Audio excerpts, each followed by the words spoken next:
Bayangin dunia tanpa kuda. Nggak ada koboi, nggak ada andong, dan yang pasti nggak ada alasan buat pakai celana jeans yang ketat. Hari ini, kita bakal membahas kenapa kuda itu penting banget buat bumi, manusia, dan bahkan ekosistem. Bukan sekadar kendaraan zaman dulu, tapi juga partner kerja, sahabat emosional, bahkan penyembuh jiwa.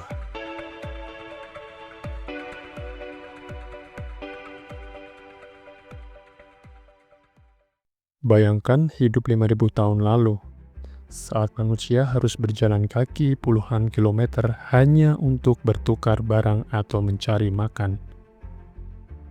Lalu, datanglah makhluk gagah berotot dengan surai berkibar tertiup angin. Yup, itulah kuda. Kuda pertama kali dijinakkan sekitar 3.500 sebelum Masehi di kawasan stepa Eurasia, khususnya di wilayah Kazakhstan. Dari situ, hubungan antara manusia dan kuda terus berkembang.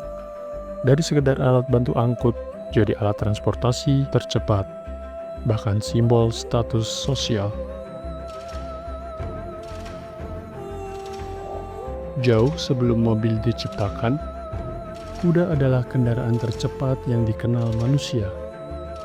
Mereka bisa menempuh puluhan kilometer dalam sehari, yang dulunya butuh waktu berhari-hari hanya dengan berjalan kaki. Kalau sekarang, Ferrari punya 500 horsepower.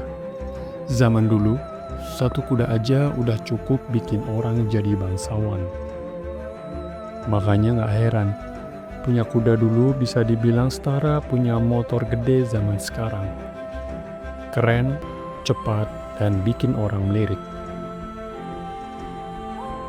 Sebelum teknologi pertanian berkembang, kuda adalah tenaga utama. Mereka menarik bajak, mengangkut hasil panen, dan jadi sahabat petani sejati. Di Eropa abad pertengahan, petani menggantungkan harapan pada kuda untuk mengolah tanah yang luas. Bahkan hingga awal abad ke-20, di banyak negara, ladang dan perkebunan masih sangat bergantung pada kekuatan otot kuda. Dan yang menarik, kuda nggak pernah protes soal lembur. Asal dikasih rumput dan istirahat cukup. Bayangkan kalau kuda bisa protes, mungkin mereka akan bikin serikat pekerja, alias kuda nasional. Tolak membajak saat hujan deras.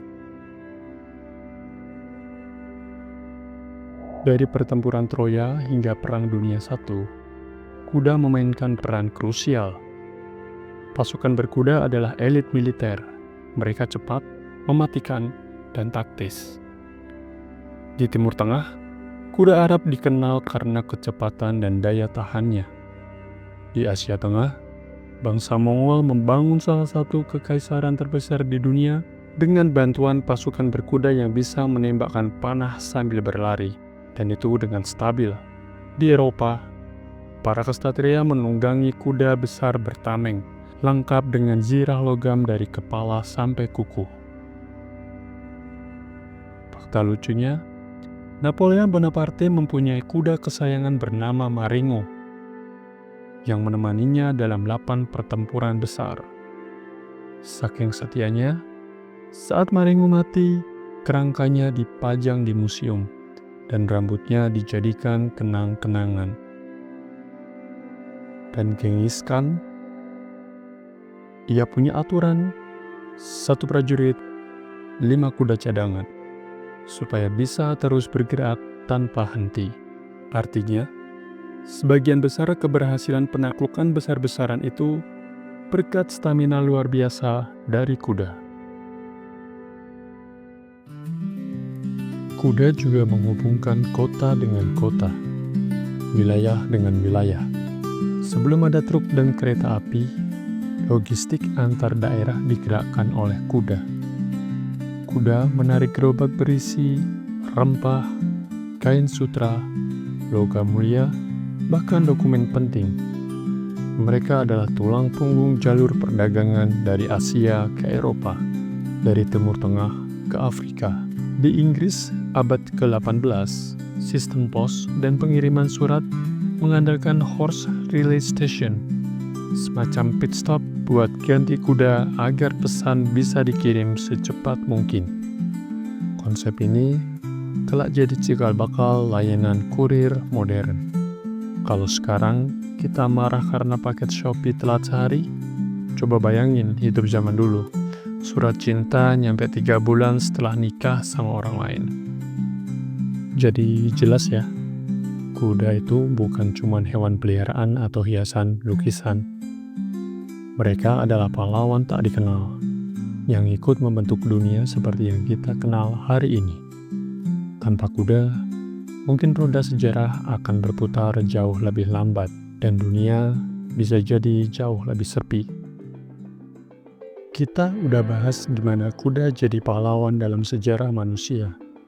Tapi ternyata, di luar semua peran sosial dan militernya, kuda juga punya kontribusi diam-diam tapi besar buat lingkungan.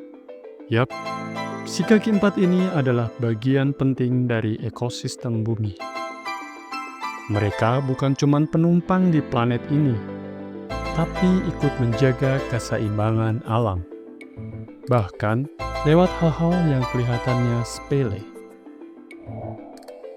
Waktu kuda makan rumput, buah-buahan kecil, atau tanaman liar, mereka juga nggak sengaja menelan biji-biji dari tanaman itu. Biji tersebut lewat pencernaan dan akhirnya keluar bersama kotoran. Kedengarannya jorok. Eits, justru inilah bentuk kerjasama alami yang luar biasa. Kotoran kuda jadi media tanam yang subur, dan biji yang mereka bawa bisa tumbuh di tempat baru. Jadi, setiap kuda buang kotoran di padang rumput, dia kayak petani keliling versi instan. Tanpa perlu cangkul, tanpa pupuk kimia, cuman makan, jalan-jalan, dan buang oleh-oleh. Kuda bukan tipe pemakan ngamuk seperti kambing atau rusa. Mereka punya pola makan yang selektif dan cenderung memotong rumput secara merata, bukan mencabutnya sampai akar. Akibatnya, pertumbuhan rumput tetap terjaga, bahkan rumput baru bisa tumbuh lebih kuat. Selain itu, dengan terus bergerak dan merumput di area berbeda, mereka mencegah semak liar dan tanaman invasif mendominasi suatu area. Ini penting banget, terutama di padang savana atau stepa. Karena kalau tumbuh nggak seimbang, rantai makanan bisa terganggu. Kuda secara nggak langsung adalah tukang rumput alami, gratis dan tanpa mesin yang berisik.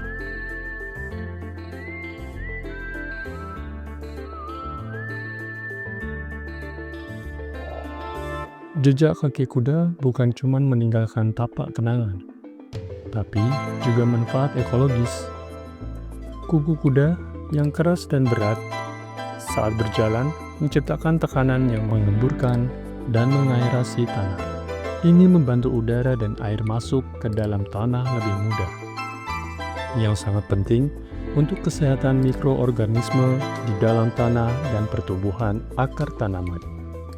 Bayangkan saja, kuda itu semacam cangkul jalan-jalan, dan dia nggak minta gaji, cukup dengan padang rumput luas dan cuaca yang bersahabat.